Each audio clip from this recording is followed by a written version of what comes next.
Hello, welcome back to the brand new session of Certified Ethical Hacking Program. And in this session, we are going to discuss Module 9, that is social engineering.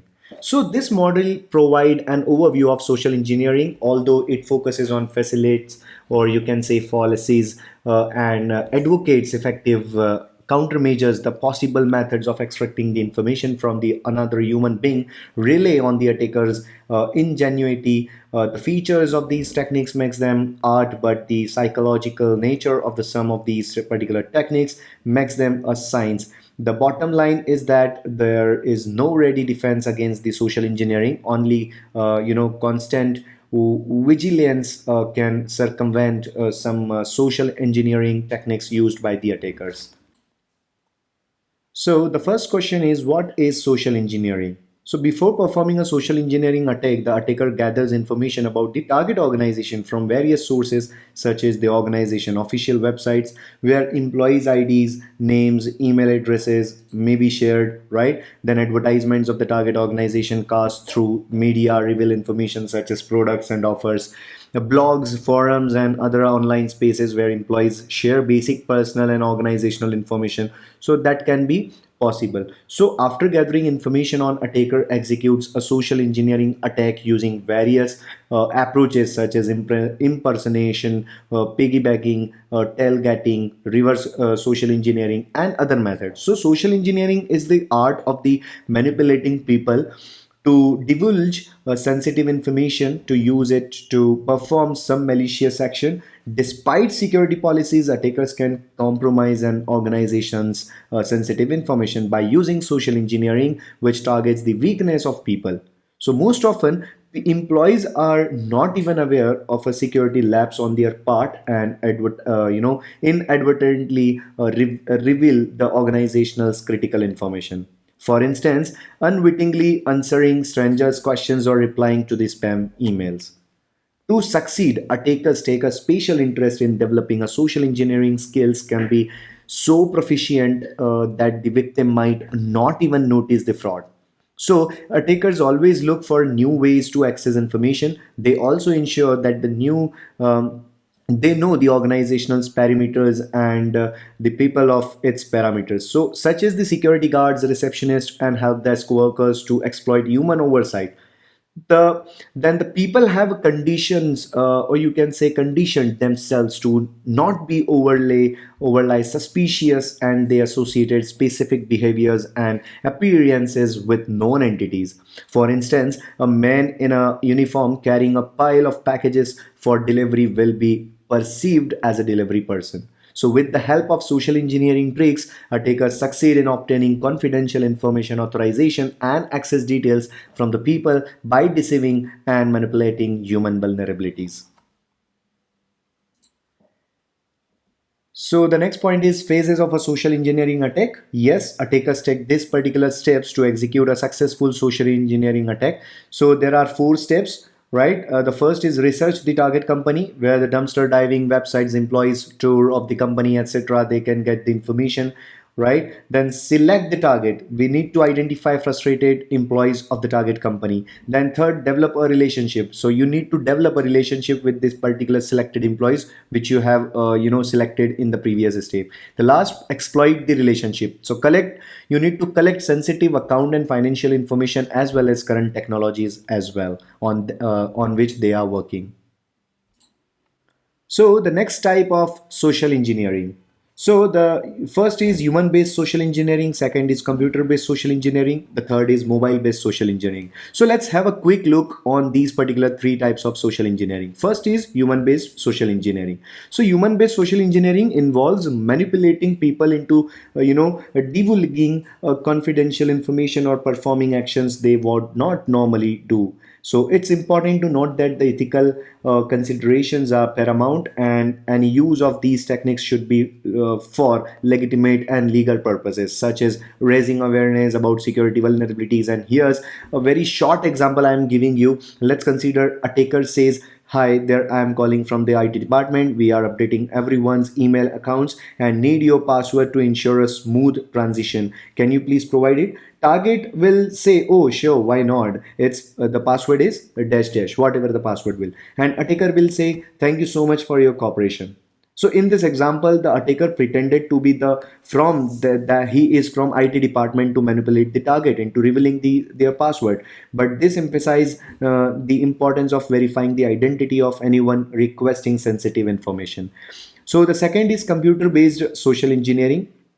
It is involving using digital tactics to manipulate individuals into taking actions that could compromise their security.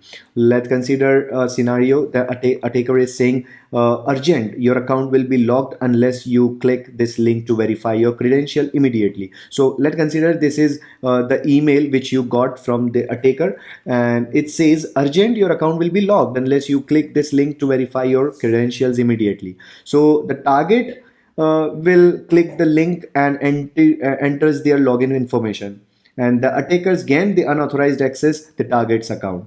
So in this example, the attacker tricks the target into the providing their login credentials through a deceptive email. So it highlights the need to verify the authenticity of online requests and to be caution about the clicking on links or sharing sensitive information. The last but not the least, that is mobile based social engineering. That is that is on high topic, or you can say hot topic. So mobile based social engineering involves manipulating individuals through their mobile devices. So let's consider a scenario. Attackers is giving you a pop-up, or maybe with the help of applications, maybe with the help of advertising, that you are getting, congrats, you have won $1,000 prize. To claim, please reply with your full name and home address. So the target will reply with the personal information. Then attacker will get the personal data for potential misuse. So in this example, the attacker exploits the target desire for prize to extract the personal information via the text message or maybe the mail, maybe the application. So it underscores the importance of skepticism and not sharing sensitive details through the mobile communication. So yeah, that is all about the types of social engineering. The next point is insider threat. So, an insider is an employee, trusted person who has access to the critical assets of an organization. So, an insider attacks involves using privileged access to violate rules or intentionally cause a threat to the organization's information or information system. So, insiders can easily bypass security rules, corrupt valuable resources, and access sensitive information.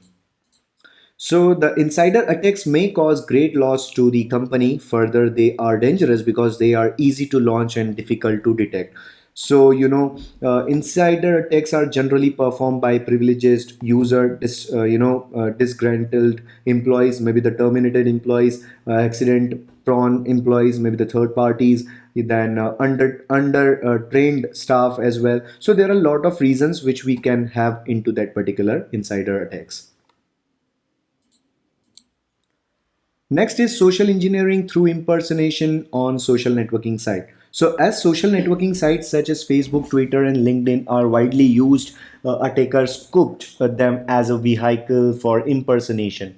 So there are two ways an attacker can perform impersonation on social media networking sites, by creating a fictitious profile of victim on the social media sites, which is hot topic nowadays, and by stealing the victim's password or indirectly gaining access to this victim's social media account. So, in general, the information attackers gather from social networking sites includes organization details, professional details, contacts, connections, and personal details, which they then use to execute other forms of social engineering attacks. Then next you will see identity theft. So identity theft is a problem that many consumer face today. In the United States, some state legislators have imposed laws restriction employees from the providing their SSN, that is social security numbers, during their recruitment. So identity theft frequently figures in news reports. Companies should be informed about the identity theft so that they do not endanger their own anti-fraud initiative. Well, if I just talk about the more of about this, so the Identity Theft and Assumptions Deterrence Act of 1998 defines identity theft as the illegal use of someone's identification. So identity theft occurs when someone steals others' personal identifiable information for fraudulent purposes. So attackers illegally obtain personally identifying information to commit fraud or other criminal acts. So the type of personality identifier in information stolen by identity thieves, like name, right, home and office addresses, then social security number, phone numbers, date of birth, bank account numbers, credit card information, credit reports, then driving license numbers and passport numbers and so on. So there are a lot of things, right? And I have also added the types of identity theft on my slide as well. And the last point of this session, that is social engineering countermeasures. So attackers implement social engineering techniques to trick people into revealing organizations' confidential information. They use social engineering to perform fraud, identity theft, industrial espionage, and other disreputable behaviors. So to guard against social engineering attacks, organization must develop effective policies and procedures. However, merely developing them is not enough. So I have added three kind of policies, or you can say strategy, as I have told you, and I have added in my slide as well: password policy, physical security policy, and the defense strategy as well. I have added some more points in my particular slide that you can just have a look. Yeah, so I have added 10 points which you will get the helpful content. Yes, I will talk about this particular tool because this is my favorite tool. And in fact, maybe if you are aware about the SAT toolkit, then obviously you will also like this particular tool. The social engineering toolkit is an open source Python driven tool aimed at a penetration testing via social engineering. So it is a generic exploit designed to perform advanced attacks against human elements to compromise the target and make them offer sensitive information. So SET categorize attacks such as email, web, and USB attacks according to the attack vector used to trick humans. So the toolkit attacks human weakness, exploiting the trusting, fearful, greedy, and the helpful nature of humans. So you can see that this is a SET toolkit, or you can say social engineering toolkit, right? So if you are not liking this particular tool, then you can also use GoFish, Kingfisher, Lucky Security, MSI, Simple Fish, Speedfish, or maybe the Selfish. So there are a lot of tools which you can use instead of social engineering toolkit.